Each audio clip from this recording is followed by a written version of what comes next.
원내대표님에 의해서 공수처의 소위 정치인 사찰에 관해서 말씀드리겠습니다.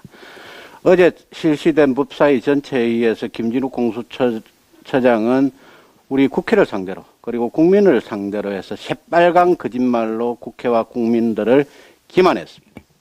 김진욱 공수처장은 우리 당 국회의원들에 대한 통신자료 가입자 정보 조회가 고발 4조억 사건의 수사를 위해서 실시한 것이라고 주장하고 있습니다.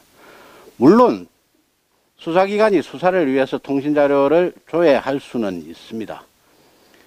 모든 국민들께서 잘 알고 계시는 것처럼 박지원 국정원장으로부터 제보 사주를 받았다는 의혹을 받고 있는 조모 씨가 우리 당 김모 의원으로부터 소위 검찰이 보낸 것으로 추정되는 고발장 사본을 전달받은 시기는 2020년 4월 3일 그리고 4월 8일 두 차례였습니다. 그리고 우리 당이 최모 열린민주당 국회의원을 공직선거법 위반으로 고발한 것은 2020년 8월 25일입니다. 그렇기 때문에 고발 4조억을 수사하기 위해서 소위 통신자료를 조회할 필요성이 있었다면 2020년 4월 3일부터 8월 25일 사이에 이루어진 소위 고발 4조억 관련 피의자들의 통화 내역을 확인할 수는 있습니다. 그 당시에 그렇게 확인한 통화 내역을 통해서 그 피의자들과의 통화를 한 통신자료 국회의원들을 상대로 해서 통신자료를 요청할 수는 있겠죠.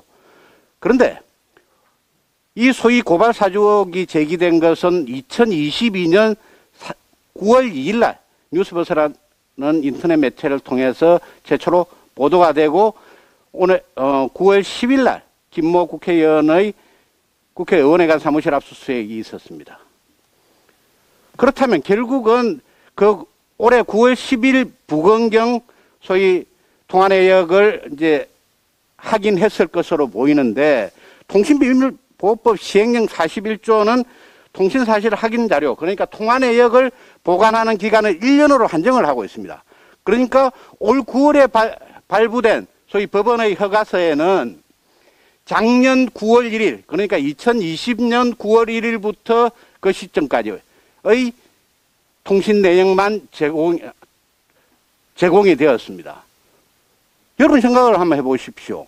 작년 9월 1일 이후라면 소위 고발 4조억과 아무런 관련이 없는 시기입니다. 그럼에도 불구하고 공수처는 그 9월 1일 이후에 고발 4조억과 아무런 관련이 없는 시기 이후에 이루어진 우리 당 국회의원들의 통화 내역 그리고 그 카톡 등 로그 기록을 확보해서 우리 당 국회의원들에 대한 통신자료들을 확보를 한 겁니다. 이게 어떻게 소위 고발 4조억 사건의 수사를 위해서 우리 당 국회의원들의 통신자료를 확보했다는 겁니까? 이는 말도 안 되는 소리죠. 국민들을 상대로 해서 새빨간 거짓말을 한 것입니다. 우리 헌법 제17조는 모든 국민은 사생활의 비밀과 자유를 침해받지 않는다라고 규정되어 있고 18조에는 모든 국민은 통신의 비밀을 침해받지 않는다고 규정을 하고 있습니다. 그렇다면 결국은 김진욱 공수처장과 공수처 검사들은 중대한 헌법 위반 행위를 저지른 것입니다.